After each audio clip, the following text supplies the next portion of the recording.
महर्षि वाल्मीकि त्रेता काल में हुए। उनका जीवन भी अग्रण्य था।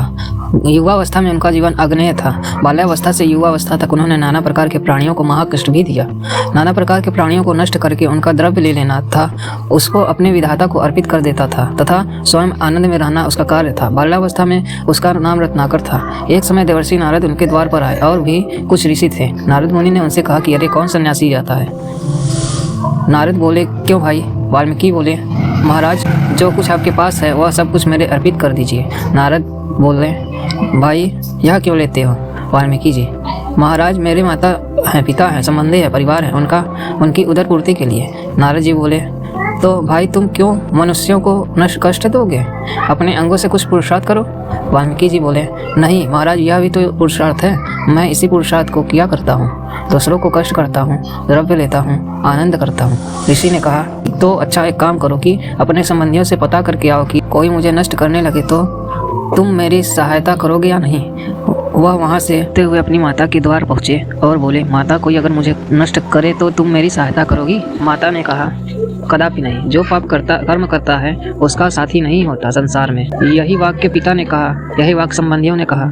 यह वाक्य जान वह वहाँ से चलता हुआ चलकर ऋषि के द्वार आ पहुँचा। ऋषि ने कहा, अरे क्या हुआ? उसने कहा, उन्होंने कहा कि तुम्हारा कोई साथी नहीं। देवर्षि नारद बोले, जब माता पिता तुम्हारे साथी नहीं तो तुम इतना पाप ही क्यों करते हो? यह पाप मत करो। यह उस बालक को वैराग्य की भावना आने लगी। उसने कहा, तो प्रभु मैं क्या करूं? उन्होंने कहा, तुम राम का पूजन करो, भगवान का चिंतन करो, तुम्हारा उत्थान होता चला जाएगा। उस बालक ने परमात्मा का चिंतन करना प्रारंभ कर दिया और यहाँ तक सुना जाता है कि राम रमेति शब्दों में उनके हृदय में वह अमूल्य प्रकाश हो गया। वह अग्नि जागृत हो गई। उसे ज्ञान होने लगा। संसार का ज्ञान क्या है, आत्मिक विज्ञान क्या है, आत्मिक विज्ञान क्या है, यह सब ज्ञान उसके द्वारा ओतप्रोत होने लगा। वह अब बालक ऋषि बनने लगा और आचार्यों ने उनका नाम ऋषि वाल्मीकि चुना। जो बाल्यावस्था में कुकर्म करने वाला हो और आगे ऋषि बन जाए, इसी का नाम वाल्मीकि कहलाता है।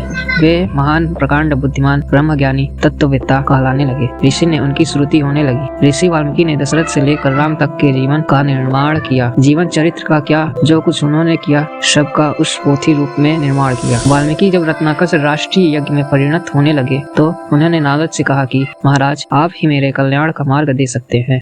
मैं इस द्रव्य को नहीं चाहता क्योंकि यह यज्ञ का द्रव्य है, अतः इसे ब्रह्मचारियों के मध्य रहना चाहिए। नारद ने उपदेश दिया कि तुम पंच यज्ञ 5 ज्ञानेंद्रियों का संशोधन करो। लगभग 1 वर्ष तक नारद ने उसकी आत्मा को शुद्ध कराया। उसके पश्चात कहा कि तुम ऐसा प्रयत्न करो जिससे तुम्हारा हृदय शांत हो जाए। चित्त उस समय शांत होता है जब मानव में क्रोध न रहे, न ममता और न अभिमान। इन सब के समाप्त हो जाने के पश्चात तप ही तप आ जाता है। तप का तात्पर्य यह है कि प्राण की अग्नि में इंद्रियों का तपना। इंद्रियों को संयम में लाने वाला पुरुष इंद्रियों को संयम में लाकर शुद्ध कर लेता है। इस प्रकार यह पंच यज्ञ करने वाला पुरुष गायत्री छंदों का विवेकी बन जाता है। जब महर्षि वाल्मीकि विराजमान होकर गायत्री आदि छंदों वाले ऋषि बने तो ये शास्त्रीय तथा वैदिकता में सुसंगठित कहलाए। वाल्मीकि ने 94 वर्ष तक इस प्रकार तप किया। सर्वप्रथम उन्होंने विचारा कि मैंने इस वाणी का कठोरता से व्यवहार करके इसको खो दिया। उससे प्रभु से याचना की कि प्रभु मेरी वाणी को ऊंचा बना। अध्ययन करते समय नारद आते तथा उनकी परीक्षा लेते, वह परीक्षा में उत्तीर्ण होते। इस प्रकार वाल्मीकि इतनी ऊर्ध्वगति वाले बने कि जो भी अतिथि आता